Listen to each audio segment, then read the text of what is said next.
Hello everyone, welcome to Apti Plus Academy for Civil Services. This is a video on daily topic-wise news analysis where the coverage of the news would be from two leading newspaper, that is the Hindu and Indian Express. तो दोनों newspaper से जो important news है, जो news की जो topic है, जो उसकी थीम है, उसको समझेंगे ताकि आपका ज़्यादा से ज़्यादा बेनिफिट हो सके प्रीलिम्स और मेंस एग्जामिनेशन दोनों में। तो चलिए बढ़ते हैं आगे। और आज के लिए जो सबसे इम्पॉर्टेंट टॉपिक है दैट इज़ डेक्सामेथासोन, उसके बारे में समझेंगे। This has become very important topic in terms of the recent week. This is the world first life saving drugs against the कोविड-19 और यूके में रिसर्चर को बहुत सारी इसके लिए basically they have got some good results on the trial. तो will discuss about this, what exactly is the dexamethasone, कैसे ये काम करती है और आगे ये कोविड-19 में किस तरह से मददगार साबित हो सकती है ह्यूमन लाइफ के लिए। So before I begin, those of you who are new to our channel, do not forget to subscribe our Apti Plus Academy for Civil Services on YouTube and do not forget to hit a like button on this video. So first thing first, आपको जैसे पता होगा news में basically ये चीज़ें reported है कि जो यूके के एक्सपर्ट्स हैं उन्होंने low dose of dexamethasone strides जो हैं उसका ट्रीटमेंट किया था कुछ लोगों पे and the result was phenomenal. It was very successful result that helped to reduce the death of the certain COVID cases patients, right? So हो क्या रहा था, because this is a disease which severely affects your respiratory system, lungs में problems होती है and the oxygen level get deteriorated, तो वहाँ पे बहुत ज़्यादा problem हो रही थी, people were ultimately leading to death. So this has somewhere reduced the number of death और जो एक तरह से ये मेजर ब्रेक थ्रू माना जा रहा है ऑन द डेडली कोविड-19, ओके, तो कोरोना वायरस जो है उसको लेकर के।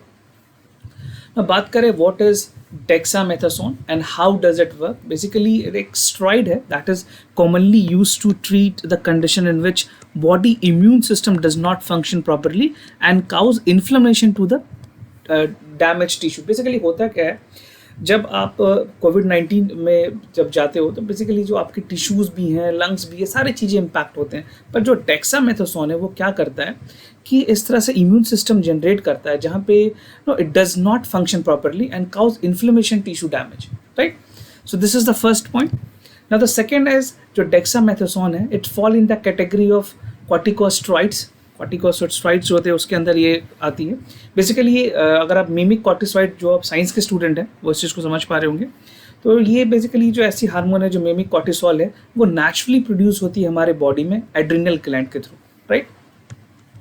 और उसके अलावा डेक्सामेथासोन का क्या काम है, basically it reduce the productions of chemical that cause inflammation. ऐसे कोई भी केमिकल्स जो हमारे बॉडी में बेसिकली इन्फ्लेमेशन करती है, सूजन पैदा करती है, उन सारी चीज़ों को ये रिड्यूस करती है। So this is one of the biggest impact of the dexamethasone. उसके अलावा it reduce the activity that immune system by affecting the way the white blood cell function. तो वाइट ब्लड सेल के functioning को भी ये guide करती है किस तरह से काम करना है, क्योंकि this is something which develop the antibodies against the virus. जो पैथोजेंस है, जो बाहर से जो पैथोजन है, जो वायरस आ रहे हैं, उसके खिलाफ सारा एक्शंस WBC का ही होता है, right. So this is all how dexamethasone work. ना अगर बात करें क्या क्या यूजेज हैं इसके अलावे, बेसिकली अभी तो ये कोविड-19 में यूज़ की जा रही है, but this drug was manufactured for something else. So it was commonly used for the rheumatological inflammation conditions, जो भी बोन से रिलेटेड प्रॉब्लम्स थे उसके लिए, इन्फ्लेमेशन ऑफ मसल्स, जहाँ पे मसल्स की इन्फ्लेमेशंस होती थी वहाँ पे, ब्लड वेसल्स में अगर किसी तरह की इन्फ्लेमेशन है वहाँ पे, या कोई क्रॉनिक अर्थराइटिस है या लुपस है, वहाँ पे बेसिकली जो डेक्सामेथासोन है उसके यूजेस किए जाते थे ना। उसके अलावा पहले, इससे कोविड से पहले, इस ड्रग का जो मेन यूज़ है वो लंग्स के डिजीजेज में थी, किडनी इन्फ्लेमेशन, आई के इन्फ्लेमेशंस में, and reducing the slowing associated with the tumours in the brain and spine. तो आप देख सकते हो मेजर जो इस ड्रग का कॉन्ट्रीब्यूशन है वो इन्फ्लेमेशंस कम करने में, सूजन जो है उसको कम करने में। एंड इन केस जो कैंसर के जो पेशेंट्स हैं that are use to treat for nausea and vomiting caused by the chemotherapy of the drugs. तो वैसे कैंसर के पेशेंट्स जो कि कीमोथेरेपी के लिए जाते थे, वो क्या होता था, उनको जनरली नोजिया, एक वॉमिटिंग फीलिंग्स होती थी, उस चीज़ को कम करने के लिए भी बेसिकली जो डेक्सामेथासोन है उन कैंसर जो कीमोथेरेपी के जो पेशेंट्स हैं उनको भी दी जाती थी, right? So this is the other uses of the dexamethasone, or you can say these are the primary uses of the dexamethasone apart from COVID-19. ना बात करें क्या क्या एडवांटेजेस हैं डेक्सामेथासोन के। बेसिकली सबसे बड़ी जो एडवांटेजेस है कि ये बहुत ही चीप मेडिसिन है और वाइडली अवेलेबल है, ताकि जो लोग अगर कभी भी कोविड-19 में अगर बात करें इंडिया में, जो हमारे टीयर 2 सिटीज़ हैं या फिर टीयर 3 सिटीज़ हैं या फिर जो रिमोट एरियाज़ हैं, राइट, वहाँ पे भी ये ड्रग्स आज के डेट में अवेलेबल है। This is the biggest point. Government को अलग से आउटसोर्स नहीं करना या कहीं भेजना नहीं है। This is their readily available in the drug shops. और the drug is a part of the world biggest testing trial existing in the treatment and work towards the कोविड-19। और बेसिकली मैं आपको आगे जो यूके के जो और जो रिसर्च है, जो ऑक्सफोर्ड्स के रिसर्च है, वो भी बताऊंगा। So this cut the risk of the death by 1/3 of the patients on the ventilators। जो वेंटिलेटर्स में पेशेंट्स हैं उनकी डेथ इससे कम की जा सकती है। फॉर दोज ऑक्सीजन, जहाँ पे ऑक्सीजन की वजह से लोगों की डेथ हो रही थी। आगे मैं आपको परसेंटेज में बताऊंगा ये सारी चीज़ें। And the best part is that this drug is available globally. This is something which do not have to be manufactured from the scratch. अभी इसको शुरुआत से बनाने की ज़रूरत नहीं है। ये ऑलरेडी मार्केट एक्सेस में जो हमारे जो मेडिसिन सप्लायर्स हैं, जो स्टॉकिस्ट हैं, उनके पास ऑलरेडी ये मेडिसिन है। So this is the best part of this. Now possible recovery की बात करें, जो मैंने आपको बताया था कि पेशेंट्स में बेसिकली जो वेंटिलेटर्स में पेशेंट्स हैं, अगर रिस्क की बात करें, ऐसे पेशेंट्स जो वेंटिलेटर्स में, उनकी जो डेथ रेशियो है वो कम हो सकती है। जो रिस्क है वो 40% से 28% तक कम की जा सकती है। और वैसे पेशेंट्स जिनको ऑक्सीजन की एकदम इमीडिएट ज़रूरत है, उसके जो रिस्क है वो 25 से 20% तक भी कम किए जा सकते हैं। एंड जो dexamethasone has been used in early 1960। इसका ऐसा नहीं है, अभी 1960 में भी इसको यूज़ किया गया था, जहाँ पे रूमेटॉइड आर्थराइटिस की जो या अस्थमा की जो प्रॉब्लम थी, लंग्स रिलेटेड प्रॉब्लम, उसके लिए ट्रीटमेंट में ये काफ़ी कारगर साबित हो चुकी है पहले से ही, इन 1960 itself। Now talking about WTO, basically जो WHO है, basically I am talking about WHO। तो WHO का क्या टेक है डेक्सामेथासोन पे? तो जो वर्ल्ड हेल्थ ऑर्गेनाइजेशन है, उन्होंने वेलकम किया है कि जो पॉजिटिव रिजल्ट्स हैं डेक्सामेथासोन के इन treating the novel corona virus.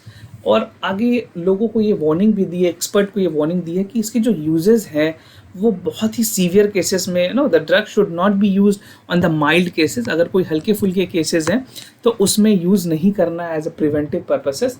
But जो लोग सीवियरली वेंटिलेटर्स पे चले गए हैं या जिनको ऑक्सीजन डेफिसिट हो रहा है, सिर्फ उन लोगों को ही डेक्सामेथासोन की ड्रग्स जो हैं, टैबलेट्स जो हैं, वो दी जानी चाहिए, राइट। नाउ ऑक्सफोर्ड के रिसर्च की बात करें तो यूके में जैसे जो ऑक्सफोर्ड से रिसर्च हुई थी, उन्होंने अनाउंस किया कि जो डेक्सामेथासोन है, जो उनके ट्रायल्स चल रहे थे, उसमें 2104 पेशेंट्स पे इन्होंने ट्रायल किया। 6 mg के आसपास की जो कैपेसिटी, जो ड्रग की जो पावर है, 6 mg के ड्रग्स थे, 10 दिन तक दिया गया। And it was found that the number of the death patients was up to 1/3। जो वेंटिलेटर्स में पेशेंट्स थे और जो दूसरे लोग जिसमें ऑक्सीजन की कमी थी, उसमें जो डेथ है वो 1/5 तक कम हो गई। और ऐसा बताया गया है एक्सपर्ट के थ्रू, अगर ये ड्रग को पहले यूज़ की जा सकती थी, अगर इसका रिसर्च पहले होता, तो almost we could have saved 5000 lives. 5000 लोग और कम मरते या उससे मरने से बच सकते थे, right. Now, is there any side effect of this drug? You must be, wondering कि अगर क्या इस ड्रग के कोई साइड इफेक्ट भी हो सकते हैं। बेसिकली अगर लैंसेट की पब्लिकेशन, ये वर्ल्ड की सबसे रेप्यूटेड मेडिकल जर्नल है लैंसेट, उनके मुताबिक अगर इम्प्रॉपर यूज़ किया जाए, basically improper use of systematic corticosteroids can increase the risk of osteonecrosis. That is basically क्या होता है, ये एक फॉर्मल हेड होता है, ONFH जिसको कहते हैं। ऑस्टिनोकोरोसिस होती क्या है? It's a death of the bone tissue due to the lack of blood supply. जहाँ पे बोन्स की जो प्रॉपर फंक्शन नहीं होती है, बोन एक तरह से डेड हो जाती है, ब्लड सप्लाई। तो यहाँ पे ये इसके एक रिवर्स कॉन्सिक्वेंसेज हो सकते हैं। बट अगेन जो डोजेज है मैक्सिमम वो 2 mg की ही लोगों को दी जाती है। और अभी जो यूके में जो रिसर्च हुई ऑक्सफोर्ड में, वो वहाँ पे 6 mg का उन्होंने कैपेसिटी दिया था फॉर 10 days, राइट। और इसमें जो डॉक्टर्स का मानना है कि 0.5 mg से लेकर के basically 2 mg is a standard basically prescription that is been given to that. So बहुत लॉन्ग टर्म इसकी ट्रीटमेंट नहीं चल सकती। अगर लॉन्ग टर्म चली तो जो डेथ ऑफ बोन्स हैं, बोन टिश्यूज़, वहाँ पे ब्लड सप्लाई में कुछ प्रॉब्लम्स आ सकती है। तो अगर बात करें साइड इफ़ेक्ट की, तो yes definitely it has side effects. तो मैंने आपको सारे एस्पेक्ट्स जो डेक्सामेथासोन से रिलेटेड थे वो बता दिए, सो दैट कि अगर प्रीलिम्स में कोई सवाल है तो उसको आप आराम से हैंडल कर पाएँ। सो this is all about the dexamethasone. आगे बढ़ते हैं अपने दूसरे टॉपिक्स की तरफ। So for today, other topic aligned is India is elected for the UNSC, United Nations Security Council, गरीब कल्याण अभियान। बेसिकली ये एक प्रोग्राम लेकर के आई है सरकार, रोजगार अभियान है। And Russia India China group है। उसके अलावा कुछ MCQs के क्वेश्चंस भी मैं आपसे पूछूंगा और कल के जो क्वेश्चंस थे उसके आंसर भी बताऊंगा आज। So first thing first, that India is elected for the UNSC. You can find this news both in the Hindu and Indian Express, but Indian Express has dealt it very categorically और थोड़ा detail में इसको समझाने की कोशिश की गई है। So this is the title. Now talking about India, that India has been elected as a non-permanent member of the UNSC for 2-year term, basically 2 साल के लिए, for 2021 and 2022 India has been selected, right? And this is for the 8th time, ये 8वीं बार है that India has been in the part of the UNSC Security Council as a non-permanent member. So be cautious, मैं यहाँ non-permanent member के बारे में बात कर रहा हूँ। Basically आप सभी लोगों को पता होगा that India is not a permanent member, we do not have the veto power, so India is a non-permanent member, right? And India was the sole candidate on the non-permanent seat for the Asia Pacific category. तो अगर आपसे questions पूछे जाएं किस category में India को मिली है ये सीट, तो this is on the Asia Pacific and India was alone the sole candidate, right? And India's election in the UN Security Council as a non-permanent member is a significant diplomatic victory for the country, because अभी जिस तरह से मैं आपको आगे बताऊंगा जो China के साथ जो टसल है उस चीज़ में कैसे ये मददगार साबित हो सकती है। Now, how much vote India has received? Basically, total of the vote that India received is 184 and the 193. Strong General Assembly, जो Mexico है, Norway है, Ireland है, they were also elected as a non-permanent members apart from India. Now, talking about the ahead of what, basically ये elections होनी थी, उससे पहले India government of India ने मिनिस्ट्री ऑफ एक्सटर्नल अफेयर्स जो है हमारी, जो कि कुछ चीज़ों से डील करती है, so they have launched a campaign brochure where they have highlighted the demand of transparency and the mandate for UN peacekeeping force. As you know that India has been continuously a part of the UN peacekeeping force, or India led the comprehensive convention on international terrorism, called for the joint efforts of the UN reform and expansion of the Security Council. तो ये सारे brochures में already India ने mention किया कि अगर we come into the non-permanent member, we come into the power, these are the some of the mandated that India is supposed to do, right? Now बात करें इंडिया के जो previous selections हैं, basically इससे पहले तो 8th time we were there in 1950 to 1951, 1967 to 68, 72 to 73, 77 to 78, 1884 to 1805, 1991 to 1992, 2001 to 2012. This I'm telling you because अगर UPSC ने एग्जाम में पूछा कि this is the first time that India has been selected या this is the so much and so on number of time, so that आपके पास clarity हो कि कितनी बार इंडिया की ये सिलेक्शन हुई है, right? Now India China angle से अगर देखें, जो रिसेंट टसल अभी हुई है बॉर्डर में, जो लाइन ऑफ एक्चुअल कंट्रोल है, तो वहाँ पे एक इंडिया के पास एज होगा amid the tension between India and China. So the clashes between the border. So India would said that the voice for the reason for the moderation, firm belief in the respect of the international law and peaceful settlement on the dispute. तो line of actual control में जो dispute हुई, जो हमारे 20 soldier मारे गए हैं वहाँ पे, उसको लेकर के India would be planning to take all concrete actions and all the preventive measures that it can take on the UN Security Council. Now, क्या way forward है? First and foremost is that India must adopt a value positions at UNSC, जहाँ पे जो voice है, जो weaker voice है, उसको strengthen करने की ज़रूरत है. And as a founding member of the United Nations, India is fully committed to the principle and the purpose of UN Charter. जो UN की चार्टर है, उसके जो प्रिंसिपल है, उसके जो कोर एसेंस है, इंडिया उस चीज़ को बहुत ही अच्छे से समझता है और उसको आगे इम्प्लीमेंट करने की सारी बातें फॉलो अप करेगा. Now, as a world largest democracy and the major contributor of UN peacekeeping operations, India will bring the unique strength, जो हमारी यूनिक स्ट्रेंथ है, with perspective to the security council. And at the end India will work, that is जो हमारी reformed multilateralism की जो concept है, जो कि प्राइम मिनिस्टर ने भी कहा था, 5S vision. This is again very important. अगर आप मेंस एग्जामिनेशन में लिखोगे तो ये सारे पॉइंट्स अगर आप लिखते हो तो again this will give you edge, तो आपको आपके आंसर में कहीं ना कहीं एज मिलता है. तो जो 5S है जो इंडिया ने बताया है, दैट इज सम्मान, दैट इज रिस्पेक्ट, संवाद जिसका मतलब होता है डायलॉग, सहयोग that is cooperation, Shanti that is peace, and create a condition for universal Samriddhi that is prosperity. तो ये 5S हैं जिस पे इंडिया काम करेगी और आगे बढ़ेगी अपने किसी भी बायलैटरल जो हमारी जो रिफॉर्म्ड मल्टीलैटरलिज्म के इश्यूज हैं इस पे, राइट. तो एक रिफॉर्म्ड मल्टीलैटरलिज्म पे मेंस पे सवाल भी बहुत इंपॉर्टेंट है जो आपसे पूछे जा सकते हैं. Now the other important topic is गरीब कल्याण रोजगार अभियान. बेसिकली कल फिनेंस मिनिस्टर की तरफ से ये न्यूज़ आई थी, और बात करें इंपॉर्टेंस की इस न्यूज़ की तो ये जनरल स्टडीज़ के पेपर 2 के लिए काफ़ी ज़्यादा इंपॉर्टेंट है. तो prime minister will launch the Garib Kalyan Rozgar Abhiyaan on June 20, और the scheme aim to offer the immediate employment opportunities for the migrant worker. जो भी माइग्रेंट वर्कर एक जगह से अपने बेसिकली जहाँ पे वो काम करते थे वो अपने नेटिव स्टेट्स में आए हैं, जो रिटर्न हुए हैं, जो अपने विलेजेस में आए हैं ड्यू टू कोविड-19 लॉकडाउन, उन लोगों को रोजगार देने की बात की गई है. अभी तक सारे लोग जो मनरेगा है उसके थ्रू काम कर रहे थे, but again they would be provided some work. So how much worker would be benefited. एक एस्टिमेट है कि जो 1 करोड़ माइग्रेंट वर्कर हैं उनमें से कुछ 67 लाख जो वर्कर हैं they are expected to benefited from the scheme. और अगर बात करें टोटल डिस्ट्रिक्ट्स की जो इसके लिए सिलेक्शन की गई है, तो 116 डिस्ट्रिक्ट्स हैं across 6 states that had been identified with the highlighted number of worker returning to the home in the lockdown. और सिर्फ पब्लिक वर्क के लिए जो बेसिकली जो स्कीम है उसके लिए 50,000 crore rupees would be carried out in this districts to provide immediate relief to this worker. तो इन वर्कर के लिए इतने पैसे अलग कर दिए गए हैं, और जो पूरी कॉर्पस होगी वो 50,000 करोड़ के आसपास की होगी, right.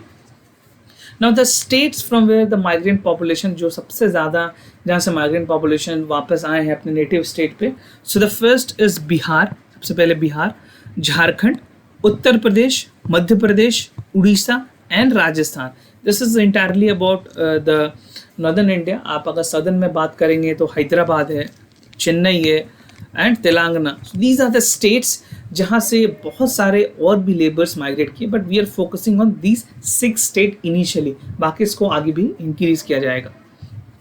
Now area of work की अगर बात करें किन किन जगह पे लोगों को काम मिलेगी, तो बेसिकली रूरल हाउसिंग पे, रूरल कनेक्टिविटी इंक्लूडिंग प्रधानमंत्री ग्राम सड़क योजना. तो जो प्रधानमंत्री ग्राम सड़क योजना के अंदर जो चीज़ें हैं उसको भी इंक्लूड की जाएगी. National highways, railway works, community sanitation complex, gram panchayat, anganwadis, water conservation, digging of wells, plantation and horticulture. So these are the area under which the laborer would be given the work. और अगर central and state government की बात करें तो they have mapped some skill set of migrant worker they have return to the state. तो उनके लिए अगर कोई स्किल्ड काम हो तो उसमें भी उन लोगों को लगाया जाएगा. नाउ अगर पार्टिसिपेटिंग मिनिस्ट्रीज की बात करें तो the scheme will coordinate 12 different ministries and departments such as rural development, Panchayati Raj, road transport highways है, माइंस है, ड्रिंकिंग एंड वाटर सैनिटेशन है, environment, railway, petroleum and natural gases, renewable energies, border roads and telecom and agriculture. So these are the 12 ministries that will be participating, that would be acting as a coordination bodies between the job and the ministries. तो ये यहाँ पे इस department से लोगों को ज़्यादा से ज़्यादा जॉब दी जाएगी, right? Now moving to the other topic, that is Russia, India, China's grouping. This is again in the Hindu. और बात करें इसमें जनरल स्टडीज़ की रेलेवेंस की, तो जनरल स्टडीज़ पेपर 2 के लिए काफ़ी इंपॉर्टेंट है. अगर आप चाहते हैं कि मैं आपको स्पेसिफिकली टॉपिक बताऊं जनरल स्टडीज़ के किस टॉपिक में ये आता है, तो आप मुझे कमेंट सेक्शन में ज़रूर बताएं. मैं आपको आगे कल से मैं यहाँ ऐड कर दिया करूँगा कि जनरल स्टडीज़ के किस टॉपिक में इंपॉर्टेंट है.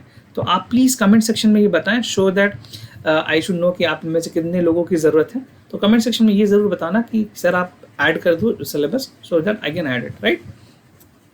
Now India will participate in the virtual meeting of the Russia India China grouping on 23rd of June, and this is at present की अगर बात करें तो Russia is the current chair, जो ट्राइलैटरल ग्रुपिंग है उसमें Russia अभी present chairman है, और ये एक बहुत ही बड़ा इंडिया के लिए मददगार साबित हो सकता है, right. And India has launched a strong protest against China over the violent clashes between the Galvan Valley and the Ladakh. तो गैल्वन वैली पे कल मैंने एक स्पेशल वीडियो बनाया है, जिन लोगों ने नहीं देखा, जो हमारे चैनल पे नए हैं उसको विजिट कर सकते हैं। और रशिया के साथ हमारी रिलेशनशिप काफ़ी अच्छी है, तो इसके यहाँ पे चेयरमैनशिप होने का फ़ायदा बहुत हद तक इंडिया को मिल सकता है। ना बात करें रशिया इंडिया चाइना जो ट्रिलैटरल है, बेसिकली ये ऑक्यूपाई करती है 19% of the global land mass and contribute 33% of the global GDP, सिर्फ ये 3 कंट्रीज मिला करके, that is India, China and Russia. Now all this 3 country basically उसमें जो 2 कंट्रीज हैं Russia and China, they are the permanent member of the UNSC security council, बल्कि India is not a permanent member, we are the non permanent member, जो कि अभी हमने recently हमारी elections भी हुई है उसमें वी हैव बीन सेलेक्टेड। तो India aspire to be a permanent member in the UN security council. Now क्या क्या एडवांटेजेस हैं इंडिया के लिए? Basically the decision will go ahead with the ministerial level exchange and create an opening of de-escalation tension between the line of actual control, जो कि लद्दाख के reason में हुई है, उस पर जो टेंशंस चल रही है उस पर एक सॉल्यूशन की तरफ आगे बढ़ने को एक मौका मिलेगा इंडिया को। And Russia diplomatic resources have indicated that they will support the constructive dialogue over the tension in the eastern Ladakh। तो इंडिया के सपोर्ट में रशिया आएगी, right. So this is in the support of India. And the RIC basically जो है that will likely to build pressure on China at present tension, जो India और China के बीच में जो प्रेजेंट टेंशन है उसमें रशिया एक बहुत ही बड़ा, ये जो पूरा जो फोरम है वो एक बहुत ही बड़ा प्रेशर ग्रुप की तरह काम करेगा। और मैं ये बता दूं आप लोगों को कि हमने एक डेडिकेटेड चैनल स्टार्ट किया है अपने टेलीग्राम चैनल के लिए, जहाँ पे आप आंसर राइटिंग कर सकते हैं। This is a dedicated channel जहाँ हर सुबह आपको क्वेश्चन मिल जाएगी और आप अपने जो आंसर्स हैं वो हमें 6 PM तक सेंड कर सकते हैं। वीडियो के डिस्क्रिप्शन में मैंने इस टेलीग्राम चैनल के लिंक दिए हुए हैं, आप ज़्यादा जानकारी वहाँ से भी चेक कर सकते हैं।